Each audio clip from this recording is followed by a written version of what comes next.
জাতীয় নাগরিক পার্টির আহ্বায়ক নাহিদ ইসলাম বলেছেন, অবিলম্বে ফ্যাসিস্টদের দোসর চুপ্পুকে অভিশংসনের মাধ্যমে অপসারণ করে নতুন রাষ্ট্রপতি নির্বাচন করতে হবে এবং তাকে গ্রেপ্তার করতে হবে। তিনি বলেন, তিনি শপথ ভঙ্গ করেছেন, তার বিরুদ্ধে আর্থিক দুর্নীতি রয়েছে। তিনি গণহত্যা চলাকালে নির্বিকার ভূমিকা রেখেছিলেন। শুক্রবার সন্ধ্যায় ময়মনসিংহে এনসিপির বিভাগীয় ইফতার মাহফিলে প্রধান অতিথির বক্তব্যে তিনি এসব কথা বলেন। এ সময় এনসিপির মুখ্য সমন্বয়ক নাসিরউদ্দিন পাটোয়ারি ভারত থেকে হাসিনাকে ধরে এনে ফাঁসির রায় কার্যকরের দাবি জানান।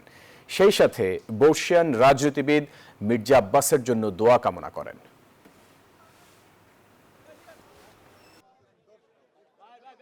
অবিলম্বে এই ফ্যাসিস্ট দোসর চুপ্পুকে অভিশংসনের মাধ্যমে অপসারণ করে নতুন রাষ্ট্রপতি নির্বাচন করতে হবে এবং তাকে গ্রেফতারের আওতায় আনতে হবে। তিনি শপথ ভঙ্গ করেছেন, তার বিরুদ্ধে আর্থিক দুর্নীতি রয়েছে এবং তিনি গণহত্যা চলাকালীন নির্বিকার ভূমিকা রেখেছিলেন। মির্জা আব্বাস সাহেব উনি অনেক অসুস্থ, হসপিটালে ভর্তি আছে।